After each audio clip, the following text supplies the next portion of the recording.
शरद पवार आणि अजित पवार फक्त काका पुतण्याची जोडी नव्हती, तर महाराष्ट्राच्या राजकारणातील एक नवा अध्याय उलगडणारी जोडी होती।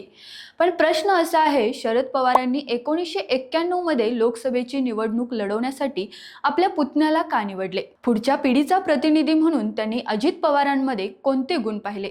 नमस्कार, मी सनोफर, तुम्ही पाहताय रोकठोक महाराष्ट्र न्यूज।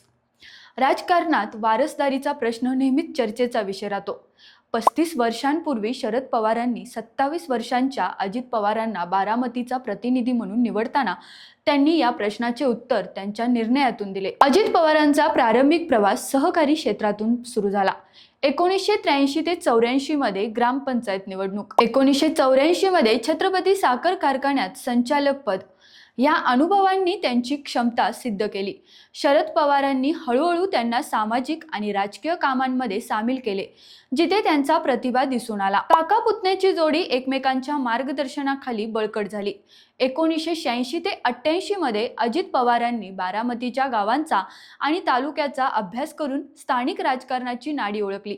शरद पवारांच्या मार्गदर्शनाखाली ते सामाजिक कार्य आणि राजकारणात सक्रिय झाले। 1991 मध्ये लोकसभेच्या निवडणुकीत बारामतीचे प्रतिनिधित्व करून त्यांनी आपला ठसा दाखवला। त्यानंतर शरद पवारांनी बारामतीच्या विधानसभेची जागा त्यांना दिली, ज्यामुळे पवार कुटुंबाच्या पुढच्या पिढीचे नेतृत्व निश्चित झाले। पुढे राजकारण वेगवेगळ्या वाटेवर गेले। 2019 आणि 2023 मध्ये मतभेद निर्माण झाले, पण वैयक्तिक नातं कायम राहिलं।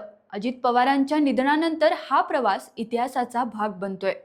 तरी शरद पवारांनी जेव्हा संधी द्यायची ती वेळ आली, तेव्हा त्यांनी आपल्या पुतण्याला राजकारणात पहिल्यांदा आणलं।